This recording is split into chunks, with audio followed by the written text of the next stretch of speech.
जी, paper जो leak होते हैं इसमें सिस्टम के अंदर के लोग ही इन्वॉल्व होते हैं, तभी पेपर लीक हो सकते हैं। तो इसमें सिस्टम के अंदर के लोग होते हैं जिनको मोटा पैसा बनाना होता है, वो इन पेपर को लीक करते हैं। जिन लोगों को ये पेपर देते हैं ये लोग भी बहुत ही बड़े दर्जे के लोग होते हैं। कुछ ऐसे होते हैं जो ग्रेड ए ऑफिसर होते हैं, पीएससी सर्विस के होते हैं, यूपीएससी सर्विस के लोग होते हैं। कुछ ऐसे होते हैं जो बड़े बिजनेसमैन होते हैं, शहर में बड़ा रुतबा होता है, बड़ा नाम होता है, गाड़ियां बड़ी चलती हैं, बड़े बड़े घर होते हैं। तो बहुत ही आप कह सकते हो जो सिंडिकेट चल रहा है इसमें बहुत ही मजबूत, पावरफुल और अमीर लोग इन्वॉल्व होते हैं। और ये पेपर लीक कोई पहली बार नहीं हो रहा है, हर साल होता आया है। ये है कि इस बार पेपर लीक शायद इतने बड़े लेवल पे हो गया है कि अब एनटीए चाहता है कि इस पेपर को हम कैंसिल कर देते हैं। कि किस लेवल का लीक हुआ था इस पे कोई बात ही ना करे, किस तरह से लीक हुआ था इस पे कोई बात ही ना करे। हम कह देते हैं, अब एनटीए कह रहा है हमने बच्चों के हित में ये फैसला लिया है।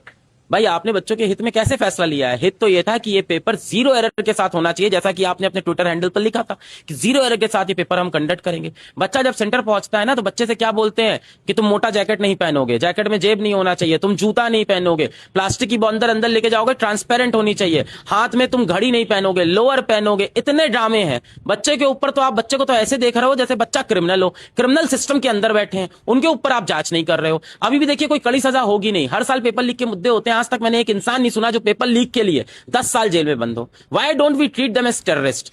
क्यों नहीं इनके ऊपर एनएसए क्यों नहीं लगाते हैं? भाई आप 23 लाख बच्चों की जिंदगी खराब होती है, आप एनएसए क्यों नहीं लगाते ऐसे लोगों के ऊपर? हंसी मजाक में टाल देते हैं इन मुद्दों को। सीबीआई जांच करेगी, कोर्ट में केसेस चलेंगे, उनके बाद ये लोग बरी हो जाएंगे, फिर अगली बार पेपर लीक में फंसेंगे। जितने भी लोग आपको, जितने भी संगठन आपको पेपर लीक के मुद्दे में मिलेंगे, आप इंटरनेट खोल के न्यूज पढ़िएगा, ये लोगों के पिछले 5 साल में 4-5 किस्से ऐसे निकल जाएंगे। यानी हर बार ये पुलिस में जाना आना इनका आम बात है। पुलिस कैसे बोलती है, हाँ इनका तो नाम है पेपर लीक में, हाँ पेपर लीक में ये इन्वॉल्व हो सकते हैं, पहले भी हुए, तो पिछली बार क्यों नहीं सजा हुई थी? तो मुझे लगता है कड़े कानून नहीं है पेपर लीक के ऊपर, इसलिए एक इंसान हिम्मत करता है पेपर लीक की। इस बार ये सर कि बच्चे को मतलब ये भी डर है कि पढ़ाई तो करनी पड़ेगी, साथ में अब जो है दोबारा पढ़ाई के साथ फीस भी देनी पड़ेगी।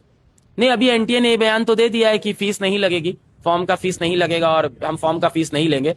पर ये बोल के एनटीए बच नहीं सकता। भाई फॉर्म का फीस आप नहीं लेंगे, हमारा ही पैसा तो है, आपका पैसा है साहब, जो आप टैक्स में देते हो। ये 300-400 करोड़ रुपए जो इस एग्जाम में लगे, ये हमारा आपका पैसा था जो खर्च हुआ। और कुछ लोगों ने पेपर लीक कर दिया है, उन लोगों को 5 साल की सजा होगी और 1 करोड़ का जुर्माना। बाकी जनता का 300-400 करोड़ रुपए फूक चुका है। पेपर अब फिर से होगा, फिर से 300-400 करोड़ रुपए खर्च होंगे। इसका जिम्मेदार कौन है? ये पेनल्टी कौन भरने वाला है? कौन अमीर आदमी है भाई? तो मेरे ख्याल से उन सारे लोगों को पकड़ना चाहिए, इनकी जायदाद को जब्त करना चाहिए, उन सारे पेरेंट्स को पकड़ना चाहिए जिन्होंने पेपर खरीदा है, जिनके मन में, भाई वो भी उतने ही गलत है जितना गलत है पेपर लीक करने वाला, जितना गलत पेपर बेचने वाला, उससे ज्यादा गलत एक पिता जिसने ये पेपर खरीदा अपने बच्चे के लिए, क्योंकि उसने एक दूसरे बच्चे की उम्मीद को मारा है।